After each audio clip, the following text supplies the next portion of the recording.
Have you ever just looked at your dog and wondered what on earth is going on in that head of theirs? You know, it really feels like they're trying to send a message, but we're just not always on the right frequency. Well, in this explainer, we're going to crack that canine code.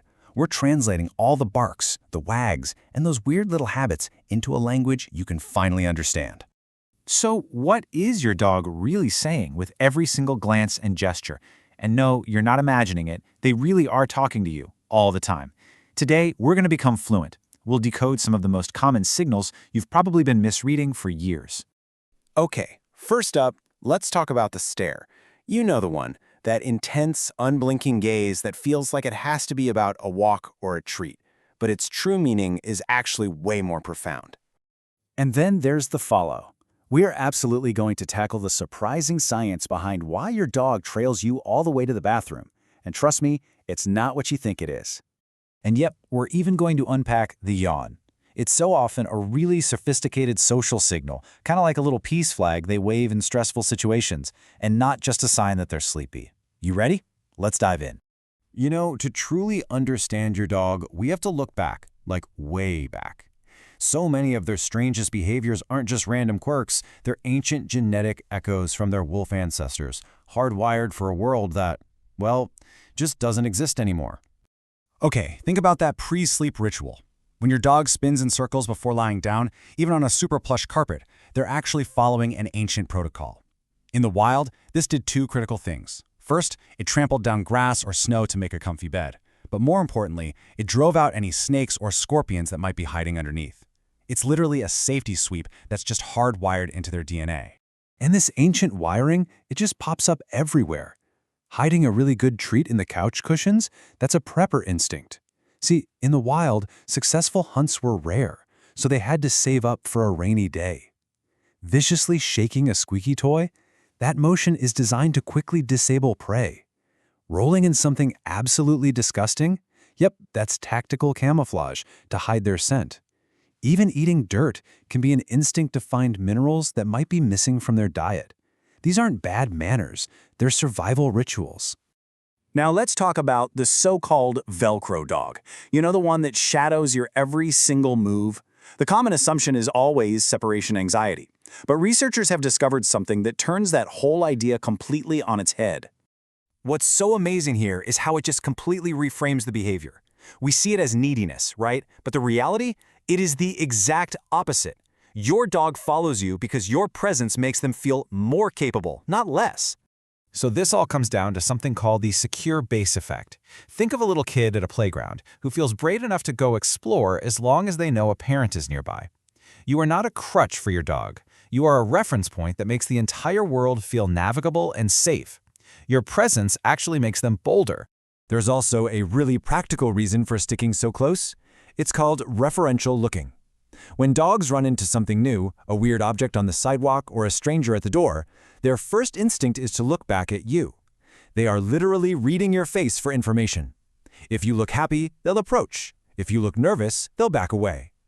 Following you is just a strategy to maintain a clear line of sight to their number one source of information about the world. And here's the real kicker. This isn't just a learned behavior. Scientists have identified genes in dogs, like one called GTF2I, that are linked to extreme sociability. In humans, when these same genes are deleted, it causes a condition characterized by a compulsive drive to connect with people. So it is, in clinical terms, a genetic predisposition to human connection, written directly into their genome. They follow you because they were literally built to. All right, time for a rapid-fire round, decoding some of the quickest messages your dog sends you every single day. These small moments, they're absolutely packed with meaning. Okay, first up, why does your dog seem to plant themselves directly on top of your feet, especially when a stranger walks into the room?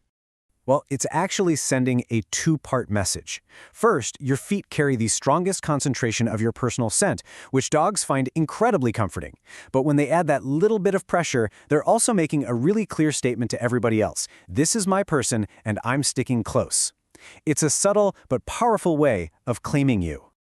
Okay, what about that weird little sneeze that happens right in the middle of a super rowdy play session? It seems totally random, but it's actually a very deliberate signal. That sneeze is a peace flag. It's basically their way of hitting the reset button and telling the other dog, or you, hey, This is just for fun, I'm not really fighting. It's this brilliant little tool dogs use to keep roughhousing from accidentally turning into a real conflict. And then there's the classic dog lick. We call them kisses, and yeah, sometimes they are. But licking is one of the deepest, most fundamental forms of communication a dog has. So what are they really saying? See, it's this really complex message. Licking is a way to bond, mixing their scent with yours to reinforce that you belong to their inner circle. It's also a way to investigate. They can actually taste the chemical changes on your skin. And if you have a cut, they might lick it instinctively because their saliva has antibacterial proteins. It's their way of trying to care for you and to heal you. Okay, so here's the most important part. Understanding your dog isn't just about decoding their signals. Communication is a two-way street. Now that we know what they're saying, here's how you can start speaking their language right back at them. Saying I love you in dog is way simpler than you think.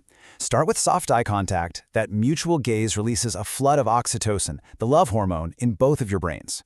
Use that high-pitched, happy dog voice, but make sure you pair it with meaningful words. Their brain's reward centers only light up when the tone and the words actually match. On walks, let them lead with their nose. Research shows it makes them measurably more optimistic. And finally, just be present. Dogs sense our stress, so simply putting your phone down and being with them, that's one of the most powerful messages of love you can possibly send. And this is the real takeaway. Your dog isn't just a simple pet. They are a guardian, constantly analyzing your emotional state, trying to protect you and connect with you on a level that, honestly, we're only just beginning to understand.